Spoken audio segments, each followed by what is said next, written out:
The moment Dad compared me to my Wall Street brother at Thanksgiving dinner, I felt everyone's eyes on me. Ahmed, you're just jealous of Brian because he's successful and you're just a handyman worker. His words hung in the air like a bad smell.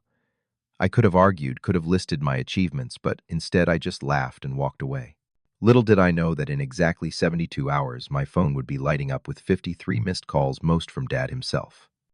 Before I tell you what happened next, where are you watching from? Hit like and subscribe if you've ever been underestimated. Growing up in suburban Chicago, I was always fascinated by how things worked. My earliest memories involve following my dad around as he fixed leaky faucets and squeaky doors. He was different back then, patient as he showed me how to hold a wrench or measure twice before cutting once. Those moments in the garage or basement were our bonding time, something I cherished even as a kid. By the time I was 12, neighbors started calling me when their fence needed mending or a shelf needed hanging. Mrs. Goldstein next door would bring me cookies as payment for helping her fix her screen door. I remember the pride in my eyes when I completed my first solo project, replacing the rotting wood on old Mr. Dada Wilson's porch steps. The satisfaction of standing back looking at your work and knowing you made something better with your own two hands, that feeling hooked me early. In high school, while other kids dreaded shop class, I thrived. Mr. Jenkins, our woodshop teacher, noticed my talent right away. Ahmad, he said once after I had built a cabinet that earned top marks, you have a gift. Not everyone can see how separate pieces fit together to make something useful and beautiful. Those words stuck with me, especially when the time came to decide what to do after graduation. My father, Robert, had changed by then. The corporate world had shaped him into someone who measured success in titles and salaries. When I announced my decision to attend trade school, instead of the four-year college, he expected the disappointment on his face cut deep. Trade school, he had scoffed. What about your potential? Your brother is already thriving at university. That was the first time, but certainly not the last, that Brian would become the measuring stick for my life choices. 8 years later, I had built my handyman business from nothing, starting with small jobs, fixing leaking sinks, patching drywall, repairing broken cabinets. I gradually built a reputation in my community. I expanded to more complex renovations, hired 2 part-time assistants, and became the go-to guy across 3 neighborhoods. What began as a passion had turned into a sustainable living that gave me independence and purpose. There is something deeply rewarding about helping the elderly couple who cannot afford corporate contractors but need their stairs made safer, or the single mom who needs her kitchen repaired but has limited funds. I priced my services fairly, did quality work, and slept well at night, knowing I had made a tangible difference in someone's life that day. Brian, meanwhile, had followed a completely different path. 3 years my senior, he had always been the academic achiever. Perfect grades in high school led to a full scholarship at a prestigious university. He completed his MBA at one of the top business schools and landed a job at a Wall Street investment firm right away. His rise through the corporate ranks was meteoric, analyst to associate to vice president in record time. While I was driving my work truck between jobs and jeans and a tool belt, Brian was closing million-dollar deals in tailored suits. He married Sophia, whose family had the kind of old money that comes with its own wing in an art museum. They purchased a luxury home in Winnetka, one of Chicago's most exclusive neighborhoods, and filled it with designer furniture and original artwork. Their vacations included skiing in Aspen and lounging on private beaches in the Maldives. None of this would have bothered me if not for how my parents viewed our different paths. My father, the former corporate executive who retired as a senior vice president himself, saw Brian as the son who had fulfilled the family legacy. My mother, Diane, was more subtle in her favoritism, but ultimately followed my father's lead. The family photo wall in their living room told the whole story.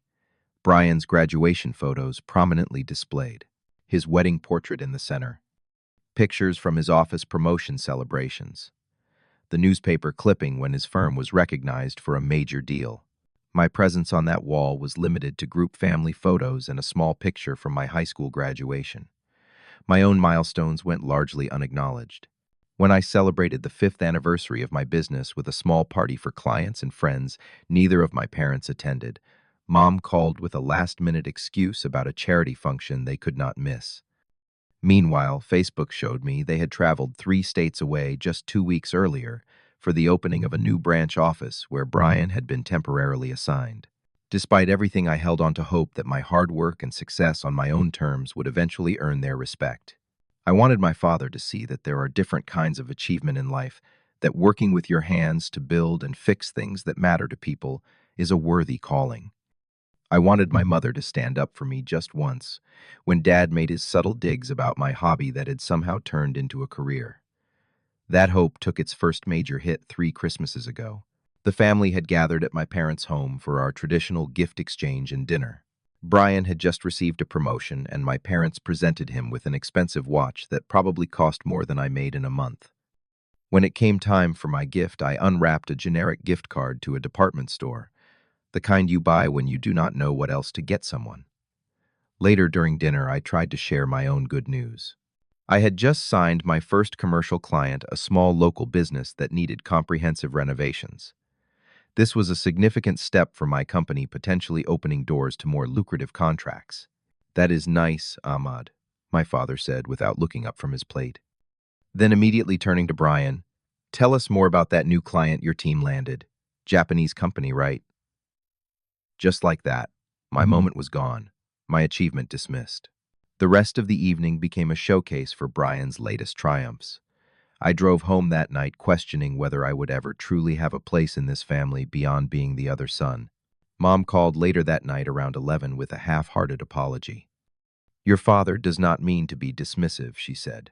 "He just gets excited about Brian's work because he understands it better." The excuse rang hollow, but I accepted it because that is what you do to keep peace in families. Over the next few years, our monthly Sunday dinners became exercises in emotional endurance. My father had a particular way of introducing us to new people at these gatherings. "This is my son, Brian, the investment banker," he would say with undisguised pride. Then, almost as an afterthought, "And this is my other son, Ahmad."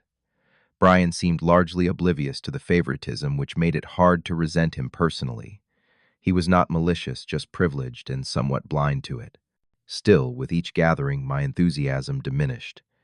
I found myself speaking less, sharing less, protecting the parts of my life that mattered to me from my father's dismissal. There were countless small wounds. The time Dad corrected my grammar at the dinner table but laughed off Brian's similar mistake minutes later. The conversation about current events where my opinions were questioned while Brian's were treated as expert analysis. The birthdays where Brian received thoughtful gifts while I got gift cards or shirts in the wrong size. Through it all, my mother maintained an uncomfortable silence. I could see in her eyes that she recognized the imbalance. But 35 years of marriage had taught her not to contradict my father, especially about his sons. Things really escalated after Brian and Sophia bought their $1.2 million home in Winnetka. The house was architecturally stunning, but needed significant updates to the electrical system, plumbing, and built-ins. Brian called me one Friday evening. "Hey, little bro," he said with his usual cheerful tone. "The new house needs some work, and I immediately thought of you. Would you mind coming by this weekend to take a look, as a favor?" That favor turned into 3 consecutive weekends of intense labor. I rewired dangerous electrical systems, fixed multiple plumbing issues, and built custom shelving in their living room and home office. Work that would have cost them thousands in contractor fees I provided for free, because that is what family does. When the renovations were complete, Brian invited our parents over for a housewarming dinner. As he gave them the grand tour, I noticed how he presented the work. "These are the renovations we had done," he said, gesturing to the built-in bookshelves I had spent an entire weekend crafting. "You have a good eye for detail, son." My father praised, completely unaware, or uncaring that his other son was standing silently in the background, the actual creator of the work being admired. The drive home that night was painful. I realized that even when my skills were useful to the family, they were not truly valued or acknowledged. I was good enough to provide the service, but not important enough to receive the credit. Over the following months, I made several attempts to build a genuine connection with my father around my work. I tried engaging him in conversations about the challenges of running a small business, thinking his corporate experience might translate. His responses were cursory, disinterested. When I led a community service project restoring the homes of 3 veterans in our area, the local newspaper featured my work with a half-page spread. I brought the newspaper to a family dinner, hoping it might spark some recognition or pride. Dad glanced at the article briefly.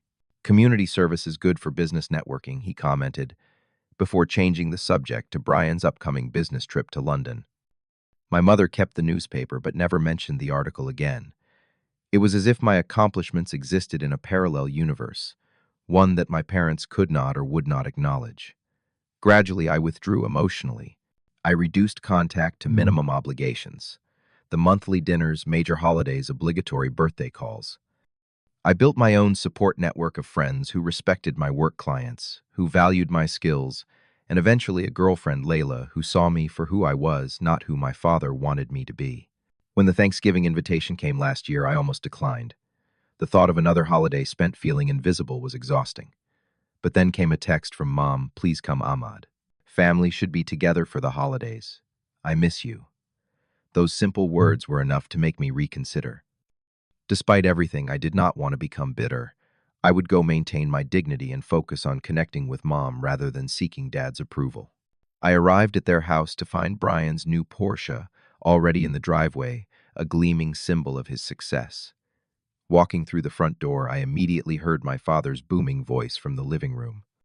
The year-end bonus should be close to 6 figures, this time he was saying, obviously discussing Brian's latest financial triumph.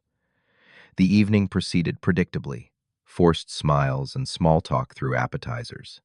Mom's attempts at engaging everyone equally. Dad's not so subtle redirecting of every conversation toward Brian's achievements. By the time the turkey was served, Brian had announced his upcoming promotion to senior vice president, a role that would put him on the executive track. My father's eyes actually welled with tears as he raised his glass in a toast. To Brian, he said, voice thick with emotion, following in my footsteps and exceeding even my accomplishments. "You make this family proud." I sat silently pushing food around my plate when Dad suddenly turned his attention to me. "Ahmad, stop being so quiet," he said, his tone sharp. "You are just jealous of Brian because he is successful and you are just a handyman worker. Maybe if you had applied yourself in school." The table fell silent. Brian looked uncomfortable, staring at his plate. Mom gasped softly. Everyone waited for my reaction, perhaps expecting anger or hurt. Instead, I laughed. Not bitterly or sarcastically, but with genuine amusement and sudden clarity. I placed my napkin on the table, stood up, and simply walked away without another word. The drive home felt surprisingly liberating. For years, I had been chasing approval I would never receive. My father would never see value in my chosen path, and that was his limitation, not mine. I decided to take a complete break from family drama. I turned off my phone, canceled my usual Sunday appearance for the upcoming weekend, and focused entirely on my backlogged client work. While fixing Mrs. Henderson's kitchen cabinets the next day, I thought about how many people I had helped over the years, how many problems I had solved, how many spaces I had made more beautiful and functional. There was value in that work that could not be measured in stock options or corner offices. What I did not know then was that Chicago was about to face one of the worst winter storms in decades. 3 days after Thanksgiving, the temperature plummeted to -15 degrees with howling winds and heavy snow. The power grid failed across much of the region, pipes burst in countless homes, and normal life ground to a halt. Corporate offices downtown, including Brian's firm, were forced to close. But for people facing freezing temperatures in their homes, broken pipes, and structural damage, essential workers like me became the most valuable people in the city. My emergency line began ringing nonstop, regular clients calling with urgent situations, elderly people without heat, families with water pouring through ceilings, small businesses facing catastrophic damage. I made a quick decision to help the most vulnerable first, particularly elderly clients who lived alone. I called other tradespeople I knew, electricians, plumbers, roofers, and we coordinated efforts across neighborhoods. For the next 20 hours straight, I worked without stopping, securing homes against water damage, fixing burst pipes, improvising heating solutions where furnaces had failed. At Mrs. Abernathy's house, the 82-year-old widow relied on an oxygen machine that needed electricity. I installed a generator and made sure her medical equipment would stay running, even if power remained out for days. While I worked, a local news crew arrived in the neighborhood documenting the storm's impact. They interviewed me briefly about community response efforts capturing footage of tradespeople working together to protect vulnerable residents. It was only after 3 full days of emergency work that I finally checked my phone. 53 missed calls lit up the screen. 22 from Dad, 15 from Mom, and 16 from Brian. The voicemails progressed from angry to worried to desperate. Dad's first message, Ahmad, your behavior was unacceptable. Call us immediately. Mom, hours later, sweetie, please, just let us know you are okay. We are worried. Brian, the next day, bro, I know Dad was out of line, but things are bad here. The pipes burst in our basement and first floor. Water everywhere. Could really use your help. Dad sounding different than I had ever heard him. Son, I know I do not deserve your help right now, but we have no heat. Your mother is wearing 3 layers inside the house. The repair company cannot come for days because of emergency backlogs. Please call us. It turned out that both my brother's luxury home and my parents' house had suffered severe damage in the storm.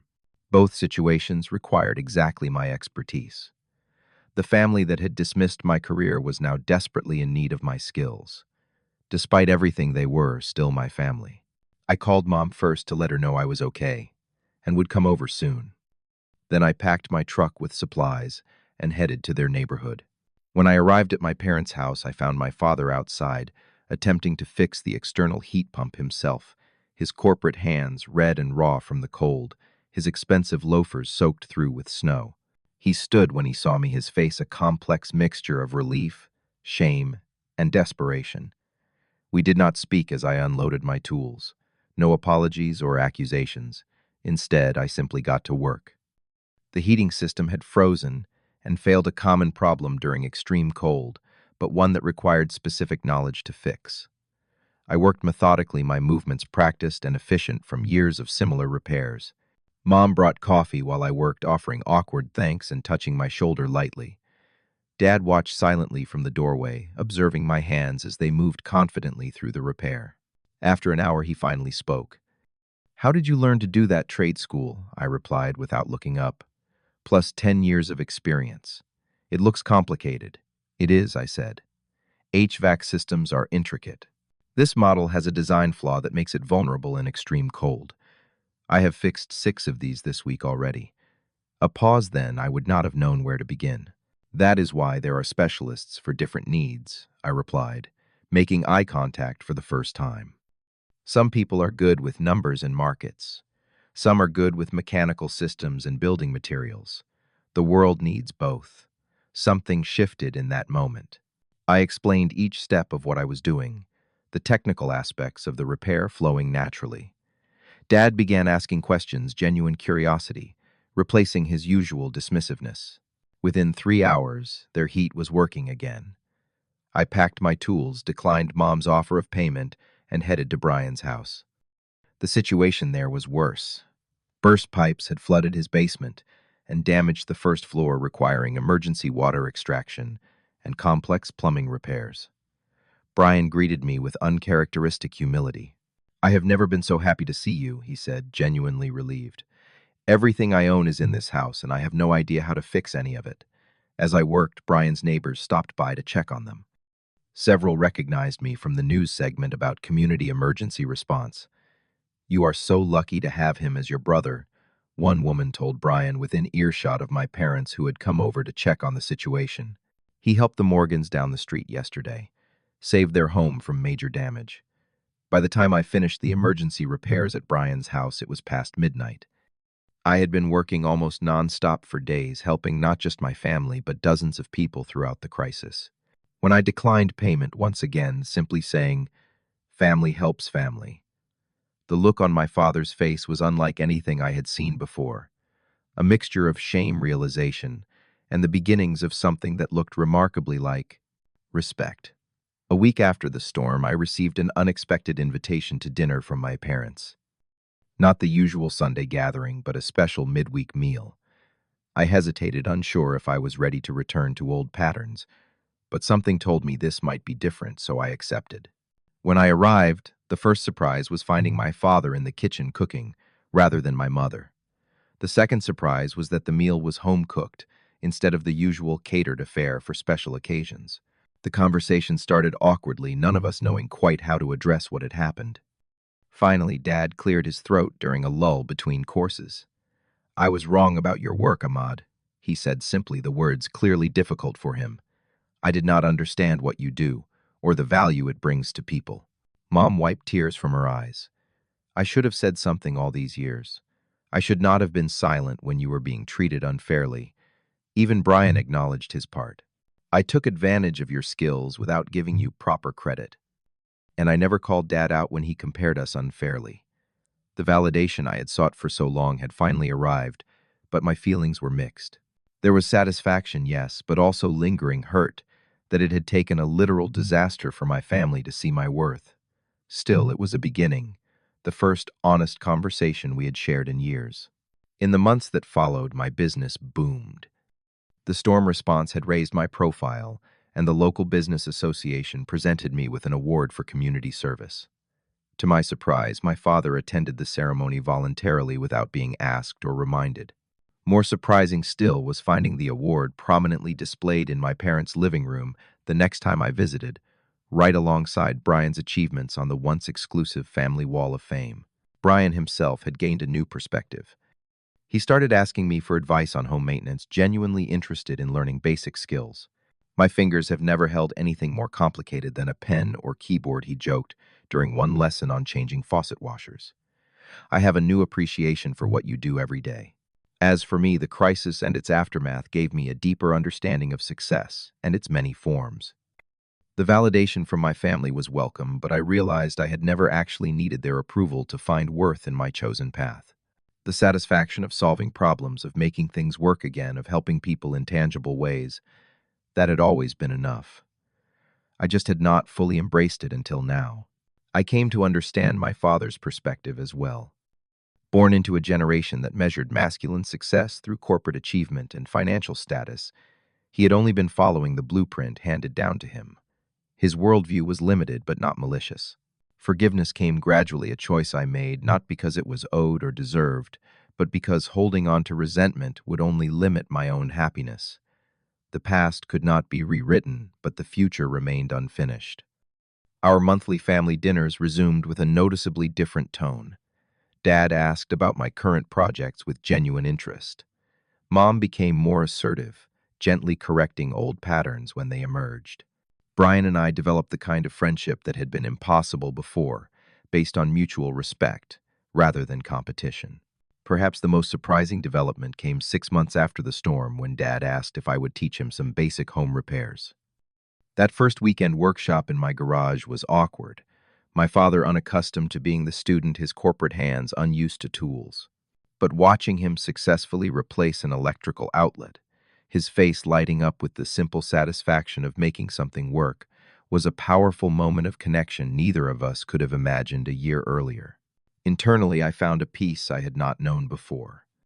The validation I had desperately sought for years had come in an unexpected way through crisis rather than conventional success. But looking back, I would not change how it happened. The storm that damaged homes had somehow repaired my family.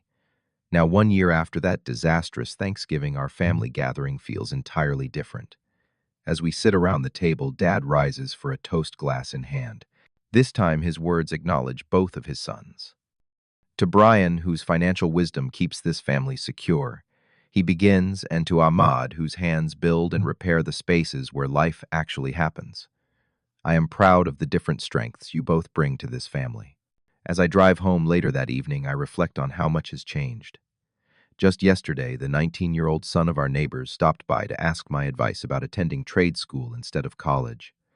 His parents were pushing him toward a business degree, but his passion was working with wood. "Follow your talents," I told him.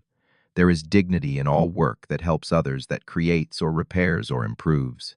Success is not measured by a paycheck size, but by the impact you have." I believe that now fully and completely. True success comes from building a life authentic to your gifts, regardless of whether others recognize their value immediately. Sometimes the most important skills are only truly appreciated when the pipes burst or the lights go out, but their worth exists regardless of recognition. So what about you? Has your family ever misunderstood or undervalued your choices? How did you handle it? Share your story in the comments below. And if this resonated with you, hit that like button and subscribe for more real-life stories about family dynamics and finding your own path. Remember, we all have different gifts, and the world needs every single one of them. Thank you for listening, and may you find the courage to be authentically yourself, even when those closest to you might not understand.